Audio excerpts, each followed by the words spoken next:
at 5:31. Dr. Thomas, if you would do a roll call for us. Yes, ma'am. Mr. Davis, Here. Mr. Stevens, Miss Davis, Here. Dr. Yeager, Here. Dr. Dykeman, Here. Mr. Worthy, Here. Dr. Gant, Here. Dr. Knox, Here. Dr. Maddox. Okay. Thank you. Move forward with, I'll open the floor to adopt or amend our agenda that's before us. So moved. Thank you. Second. Thank you. Any questions or discussion? Okay.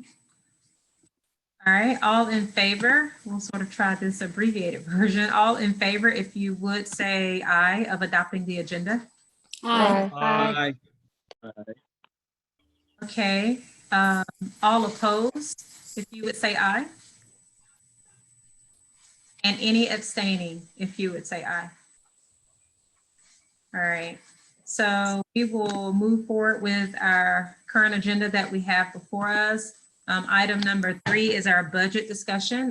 Dr. Thomas and Mr. Greiner, I'll go ahead and turn this part over to you.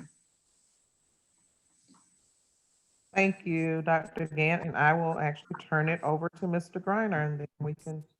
All right, thank you, Dr. Thomas. Thank you, Dr. Gant. This is the same presentation from the May 21st meeting.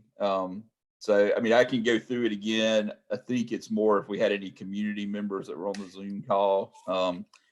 If y'all have any, we can open it up. I will say that we're required to have 2 public budget meetings. Of course, in this new normal we have now, we're doing them via Zoom. We did advertise, we posted the meeting ID, the password. We also posted the phone number you can call in if to give another option. Also, we gave the option to email any comments to Ms. Palmer, and I'm going to ask Ms. Palmer if there were any comments. I have no comments that I've received.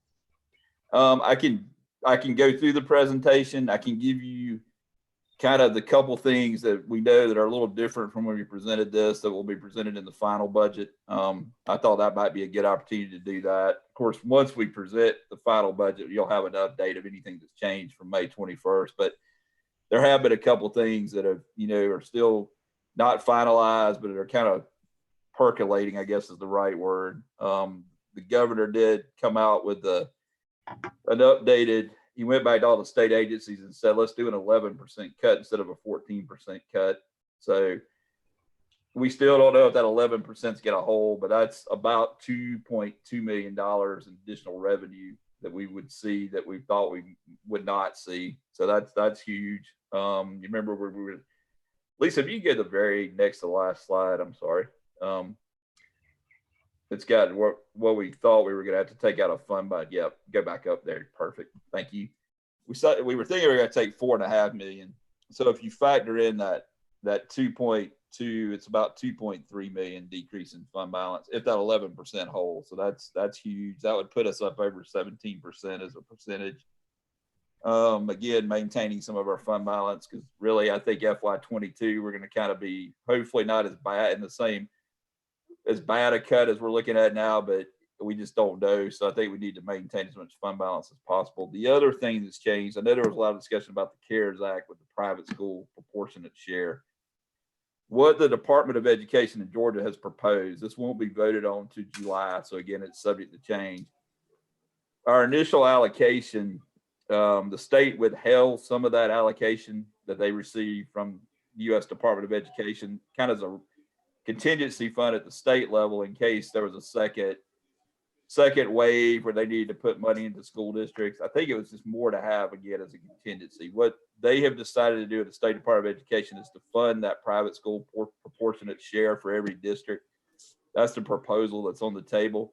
So our original allocation was 5.8 million. We anticipate we would get another $500,000 from the Department of Education that would cover that private school share. So that's $500,000 that we would have as part of our CARES Act that we could spend in other areas, whether it be school nutrition, contingency for PP&E on the nursing side, on Dexter's side with operations. So that's the two big, huge developments since we presented this first that could definitely, both of those are positive. I don't know of any additional, negative items since we on May 21st, but those were the two biggest positive, items that we've seen since May 21st. Again, when we presented this May 21st, we emphasized tentative because it's a very moving target right now. Normally this time of year, we would have all our revenue projections and we could, we would be pretty well set on the revenue side. It's just a moving target. It seems like every week the state goes back in legislative session on June 15th. So we hope to get some final guidance. Their plan is still to put a budget together by June 30th. So, hopefully as soon as they get back, we'll have an indication if that 11% is a good number or not.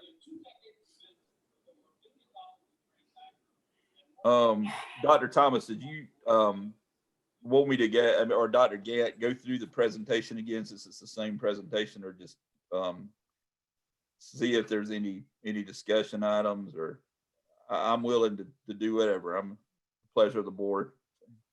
I will defer to Dr. Gant. It is the same presentation that was also done at the board meeting, correct? Yes, ma'am. It from May 21st. This is the tentative budget that was approved May 21st. So Dr. Gant, if you would like us to go through that again, or if you would just like us to open it up. I'm open to either. I'm going to defer to board members if there's, one person that would prefer to go back through the presentation, but I'm open to either. I've got questions. So what little time we have, because we only have about 20 minutes. Yes. Okay, so I'm trying to scan the pictures here to be sure I don't see anyone. I'm okay with us answering or discussing, and so that people can have their specific questions answered. Yes, ma'am. Go ahead, Mr. Davis. Yeah, I would, and I guess this is a budget question, but it's also much broader in terms of what the opening of school committee is doing.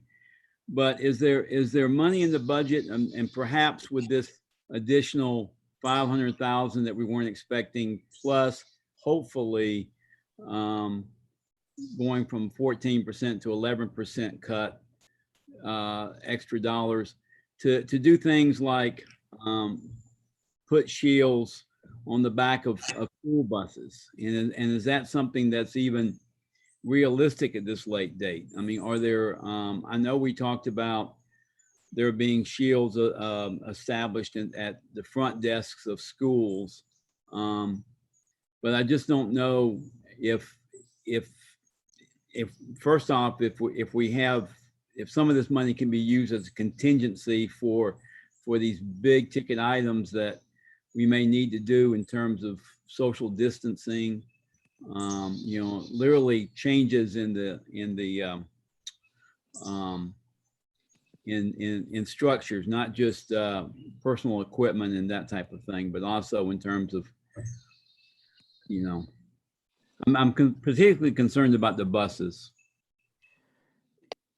Mr. Davis, I will, you read my mind. I think Dr. Yeager brought this up when we presented the tentative budget. The CARES budget, what we'll present June 25th will look different than the one you saw May 21st. I can't speak to buses, and I don't think Mr. Fisher is on the call. I was scanning through to see who was on the call, but we can definitely ask that question. I do believe we need to put a contingency in that CARES Act money now that we have a little bit more flexibility in there. I think right now we're using some of the savings we may have had from not having school in April and May to do some stuff Dexter needs done, like put the shields at the schools, order some PPE. Now we're taking that out of some of the savings of not running school in FY20, but I think we do need a contingency fund of, what that number, maybe a couple 100,000, 300,000, some contingency fund to take care of items like that.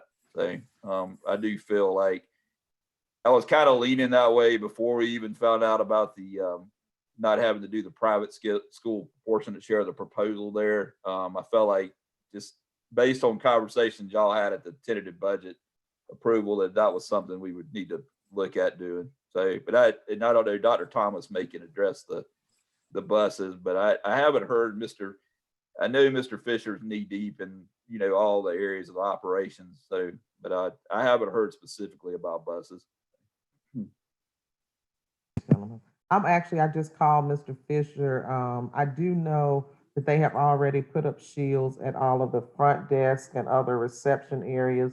And some schools that have multiple desk areas, they've put up shields, but I don't think has there been any discussion about putting shields on buses for PPE?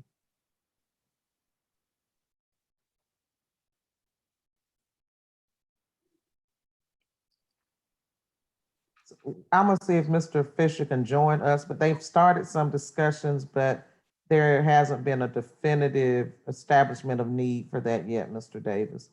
And mhm, the 5:30. He's gonna join us on here as well, so you can ask him any operations related questions. Thank you.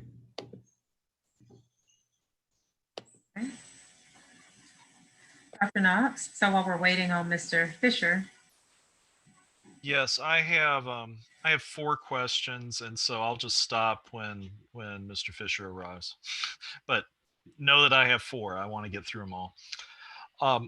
The first question, and this is because I've been so busy the last few days. I just got classes launched, and so I had some detailed questions about the budget, some line items based on looking at the notebook.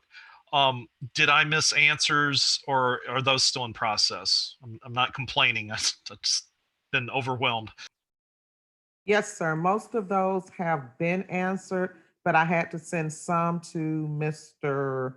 Gaskins. I think he was busy with some retreat stuff, items. Everything else has been answered on a document for you.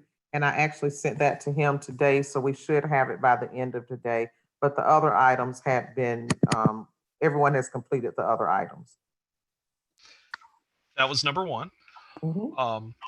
Number 2, this is a question that we get a lot, and I believe we got it from Frank Ginn fairly recently, and I just wanted to revisit it.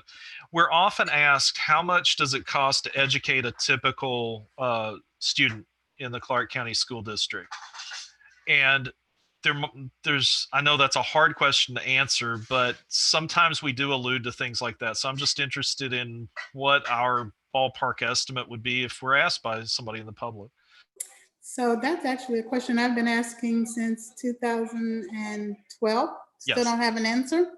And I didn't hear Mr. Gann answer that question. His question has always been, what are you spending the money on? So that's a little bit different. Oh, But it is. that's It what I is, but remember it's the from same him. question you've been asking, Linda, and yeah. So I'll ask it on your behalf. I'll bring it back up.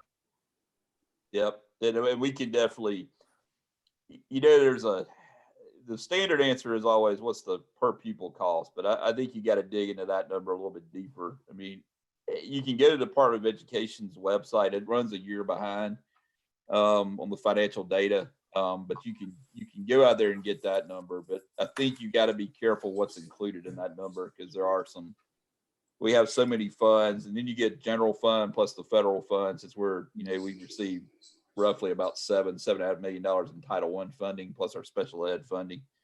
Yeah, we can definitely work on that answer. I'm not, it's one of those things I'd like to spend a little bit more time and try to get y'all a better answer than just say, let's go to the Department of Education website and pull the number down. Yeah. So, and that's fine. If we could have that before we have to vote, I'm of interest. I have interest in that. Dexter's now here, so I'm going to stop, but I want to come back to 2 other questions. Ms. Davis, you said Mr. Ginn's or Senator Ginn's question. I think where's the money go? The easiest answer there, again, without doing a whole lot of digging, but there's always digging that needs to be done, is if you look at the pie chart of how much money we spend on instruction versus operations. I think that was always kind of the focus of at least spending 65% of your money on instruction. But then I think you do have to course, drill down into instruction and how are you applying that 75% that we do spend. But that's kind of always a lot of times I've learned with the legislative body, they like to see those percentages, but I think you really do have to drill down a little bit deeper. So, And I'm certainly not in a hurry to try and get that answer, because I think if it were evident, we would have it by now. And so I think it drives us to some other questions. I think that we would have to, let me stop saying I think. It would drive us to some other questions to get to that answer. And it starts with, are we doing things the best way to get to that place? Certainly he has a bird's eye view of how we've spent money in the past, because that's in our budgets every year and in our operation statements. But when we talked, we had a little bit one-on-one conversation. And so that sounded, in that conversation, we start to think alike in some means and saying, well, is it necessary to do these things to educate a child? And have we, looked at alternative ways of doing things? And are we optimizing that? And how do we know when we're at that best place? So I think his question was deeper than just the numbers and how the state reports things. He just seemed to think that we spend a lot of money from the state perspective on education, and yet we don't get the results that he would want us to have for that money spent. So I think that's where our conversation ended up. And I'm asking for my own interests as well. I'm not fronting that for Senator Ginn, but it has come up, and as Ms. Davis has said, we've been hearing that question. I'd just like to have it answered, and I really do want to have it answered, and at least a ballpark figure in the next week or two at the most. But again, Mr. Fisher is here, and so let's please go back.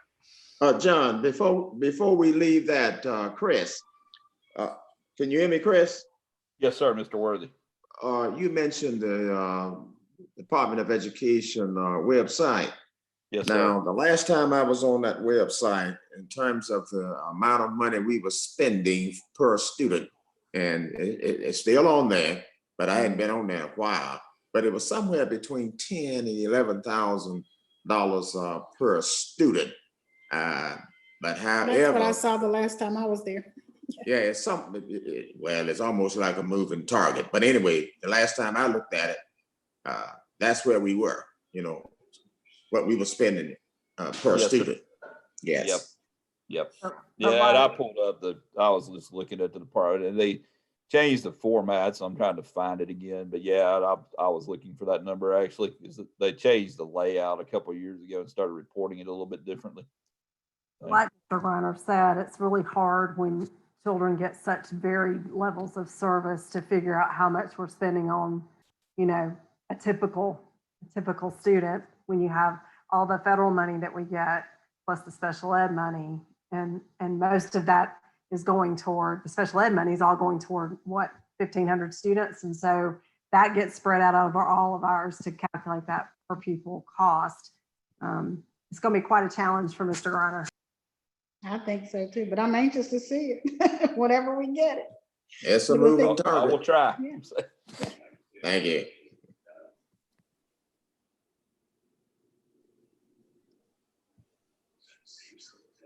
So I understand there are some questions about. Yeah, I go ahead, Mr. Fisher, and ask you my questions.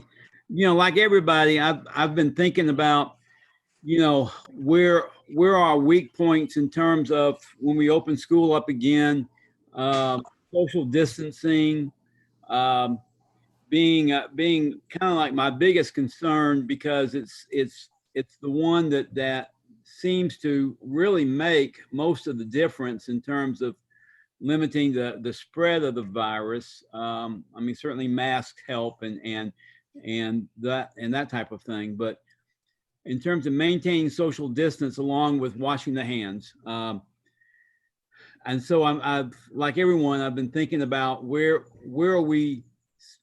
are kids more likely to kind of bump up against each other, and it's hard for us as staff to separate it. And, I immediately go to transportation. Once we get to a building, conceivably, if you've got half an enrollment, kids can go in different classes, different spaces, they can be in small groups and that type of thing. But getting them to school, is a real issue. And so what I was asking Mr. Griner about was, saving money as a contingent for things like shields on the buses. And I didn't know if that was something that was being contemplated, if other school districts are doing it, if it's considered just a waste of money, if it's seen as valid, what's involved in getting something like that in place by the middle of August. Those are my questions to you, I guess. Okay, so let's do the buses now. And Mr. Weaver and I have a conversation for where buses are concerned.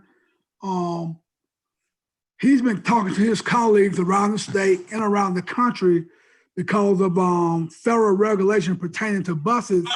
We have to be careful about putting up shields of that nature. One reason being, say if we put a shield on the side of the bus driver and there's an emergency, that individual gonna have to be able to get out in order to support the needs of the kids. So we don't wanna stop the bus driver from trying to get out of their seat and get to the kid if there's an emergency. Now, we did talk about putting up a shield possibly behind the driver. So we are gonna look at that from that standpoint, but we are waiting from the feds to find out whether or not we can do that for schools. So that's what we started waiting on. Mr. Weaver have reached out on the federal level to find where we can put shields, and wherever we put those shields, is it appropriate to put it on the bus? Now, the other thing is about transporting. On a 72 passenger bus, for instance, if we had to transport kids, we only probably talking about maybe getting anywhere between 12 to 15 kids on a bus, and we're gonna practice social distancing. So one thing that we may have to be looking at is how many routes are we gonna run to a particular neighborhood? So those are some of the things that we're trying to look at and that we're trying to balance. I think our biggest challenge, though, is gonna be transportation and how do we transport our young people. Another thing you have to consider whether or not with our bus driver, if we do temperature checks, are we gonna put that onus on the bus driver to take a child's temperature before they get on the bus? A couple things you run into. Say you do that and the child does have a fever, but the parent is going to work. So what do you do with that child? So those are the type of things that we have to consider. And right now, I would be sort of uncomfortable to put our bus drivers in that position. Yes, sir. We're just gonna have to think through all these things and really think about how this is gonna impact our students. But I think, and as you know, I think Dr. Thomas maybe talked about it, we have put a task force together, and those are some of the things that we're talking about, some of those things that we will consider moving forward once we put our plan into place. I did hear Dr. Thomas say we have already put up partitions in all our schools right now. So when you come into our buildings now and you meet the receptionist or secretary, there is a partition there for their protection and also for the community and our students' protection. So we've done that already. So we're beginning to put those things into play. We're also looking at what type of signage will we be putting at our schools for 6 feet type signage, wash your hands type of signage, even in classrooms. If we're gonna do social distancing in classroom, we have to look at the size of that classroom and determine, make sure that we have enough space to put our desks 6 feet apart so kids can't touch each other and keep the social distancing going on in our classroom. So all those things are on the table with our task force, and hopefully in the very near future, we'll have something for you all to review and to take a look at. If I could just have one follow-up question real quickly. One thing I've been reading about, and I don't know, it may not even be legal, but it is putting shields behind the seats, the actual student seats. So I didn't know if that's against regulations or cost prohibitive or what the deal was. Again, we have to, keep in mind, we have to think about it's a bus. We have to make sure that if there's an emergency that we can get to that child in a very quick manner, in a safe manner. So I have not heard that about putting shields between seats. We'll explore it and see what kind of feedback we get from our colleagues around the state and also on the federal level. Dexter, Yes, sir.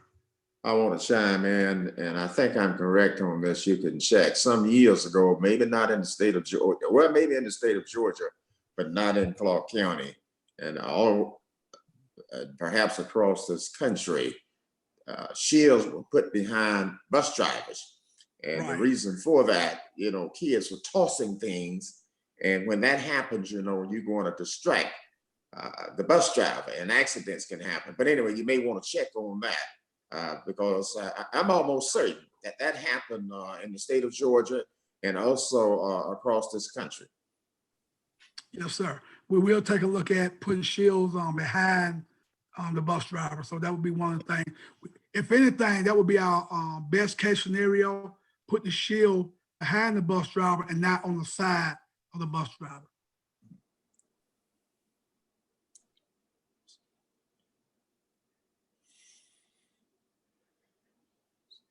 Additional questions? Oh, go ahead, Mr. Fisher. I know I just say any other questions that you all may have.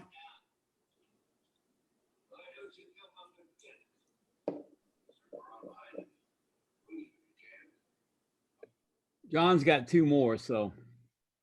Okay. Yeah. It's also 6:01, and I think we're supposed to go to the other call. Yes, we are. Can I still ask budget questions on the other call?